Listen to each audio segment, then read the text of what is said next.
SMC ના સભ્યો, સરપંચશ્રી, શિક્ષકશ્રી તેમજ ગામમાંથી પધારેલ મહેમાનો અને મારા વહાલા બાળ મિત્રો, મને આશા છે કે આપ સૌ મને શાંતિથી સાંભળશો।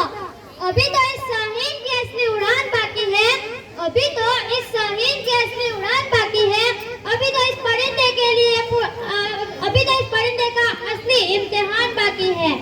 अभी तो चंद मुट्ठी पर नापी है जमीनें मैंने, अभी तो चंद मुट्ठी पर नापी है जमीनें मैंने, अभी तो इस परिंदे के लिए पूरा आसमान बाकी है। मुझे खुद से ही जीतने की जिद है, खुद को ही हराना है। मुझे खुद से ही जीतने की जिद है, खुद को ही हराना है। मैं जिंदगी की भीड़ नहीं हूँ, मेरे अंदर ही एक जमाना है। 26મી જાન્યુઆરીએ આપણું બંધારણ અમલમાં આવ્યું એ તો આપણે બધા જાણીએ જ છે, પરંતુ આજે હું એક એવા વિષય ઉપર વાત કરી રહી છું જે આપણા જીવનને બદલી રહ્યો છે। બાળ દોસ્તો, શું તમે જાણો છો એઆઈ શું છે? એઆઈ એટલે આર્ટિફિશિયલ ઇન્ટેલિજન્સ, એટલે કૃત્રિમ બુદ્ધિમાન, એટલે રોબોટ। મિત્રો, તમારા મનમાં શું તમે ક્યારે વિચાર્યું છે કે આપણી આસપાસની દુનિયા કેટલી બદલાઈ રહી છે? સવારમાં મોબાઈલમાં વાગતા એલાર્મને બંધ કરવાથી લઈ રાત્રે સૂતી વખતે ટીવી પર તમારી મનપસંદ સિરીઝ જોવી, આ દરેક કામગીરીમાં એક એવી ટેકનોલોજી કામ કરી રહી છે જે આપણા જીવનનું એક અભિન્ન અંગ બની ગઈ છે। જ્યારે તમે રસ્તા પર નેવિગેશન માટે ગૂગલ મેપનો ઉપયોગ કરો છો ત્યારે તે તમને તરત જ રસ્તો બતાવી દે છે। જ્યારે તમે મોબાઈલની સ્ક્રીન સામે નજર કરો છો અને લોક થયેલો મોબાઈલ તરત જ અનલોક થઈ જાય છે। ChatGPT આપણા સવાલોનો જવાબ સહેલાઈથી આપી દે છે।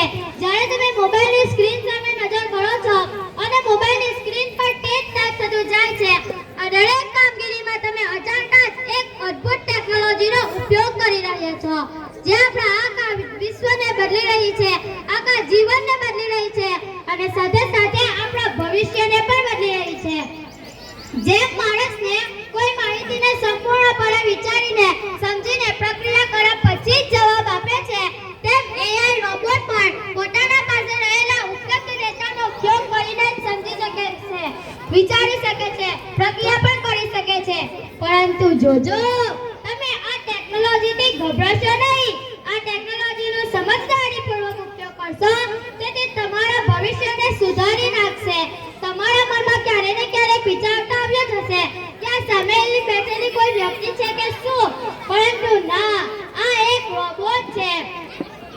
મિત્રો, હવે ધીમે ધીમે આપણા દેશનું નામ ઊંચું થતું જશે કારણ કે આપણો દેશ સૌથી વધુ સ્કિલ ધરાવતો દેશ છે। स्किल એટલે समझ મિત્રો? नहीं ने, स्किल એટલે इंडिया का देसी जुगाड़। अब समझ में आया મિત્રો?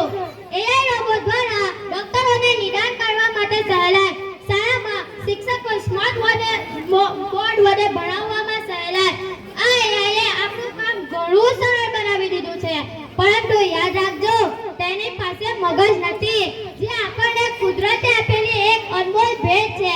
આપણે એઆઈ રોબોટ સાથે the power of is the young brain, તમારા મગજને હંમેશા જવાન રાખો।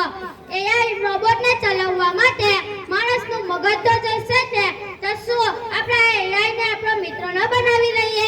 કલ્પના કરો કાર તેની જાતે જ ચાલે, ડોક્ટરો બીમારી થતા પહેલા જ બીમારીનું નામ કહી દે, શાળામાં શિક્ષકોથી પણ વધારે સારું શિક્ષણ આપી શકે।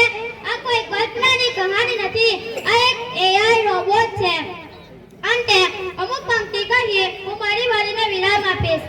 प्रगति की हवाओं में नए सपने उड़ाते हैं, प्रगति की हवाओं में नए सपने उड़ाते हैं, जो मेहनत करते हैं वही आगे बढ़ते हैं। Thank you. जय हिंद, जय भारत, अस्सलाम वालेकुम।